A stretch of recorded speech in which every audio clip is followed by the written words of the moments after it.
Hi అండి. మన తెలంగాణలో చేసుకునే సర్వపిండి ఎలా చేయాలో చూపిస్తాను. బియ్యపిండి తీసుకొని అందులో జీలకర్ర, నువ్వులు, కొంచెం శనగపప్పు, కొన్ని పల్లీలు, కొంచెం కరివేపాకు,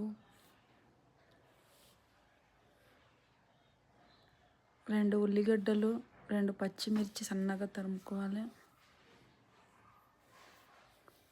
కొంచెం పసుపు, కొంచెం కారం,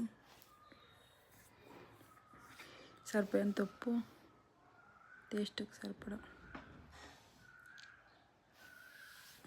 కొంచెం అల్లం వెల్లుల్లి పేస్ట్.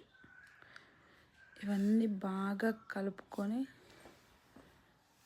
ఉప్పు సరిపోయిందో లేదో చూసుకుంటూ బాగా కలపాలి. కలిపిన తర్వాత వాటర్ పోసి చపాతి పిండిలాగా కలుపుకోవాలి.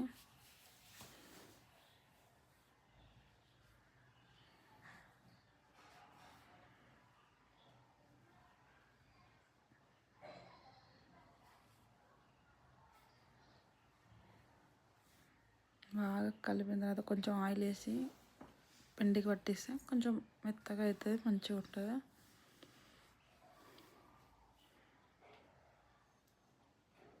బాగా వచ్చింది కదా. ఇది చిన్న చిన్న ముద్దలకు చిన్న చిన్న గిన్నెల్లో ఆయిల్ అంతా ఇట్లా స్ప్రెడ్ చేసి గిన్నెలో పెట్టుకోవాలి.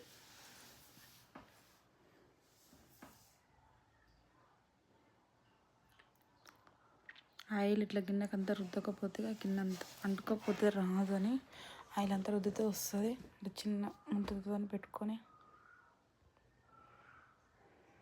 ఎంత పలస పెట్టుకుంటే అంత బాగా ఉంటుంది, టేస్ట్ ఉడుకుతుంది. మళ్ళీ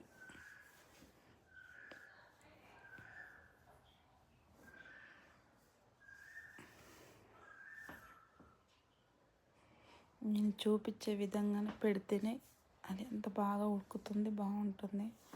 లావుగా పెడితే ఉడకదు, టేస్ట్ రాదు. సన్నగా పెడితేనే టేస్ట్ వస్తుంది.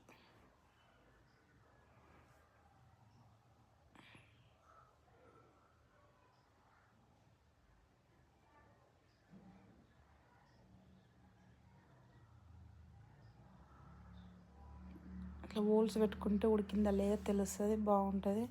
ఇంకో వేరే గిన్నెలో కూడా ఇదే విధంగా పెట్టుకోవాలి, బాగుంటుంది. చేశానండి. ఇది ఎలా ఉందో చూసి మాకు చెప్పండి.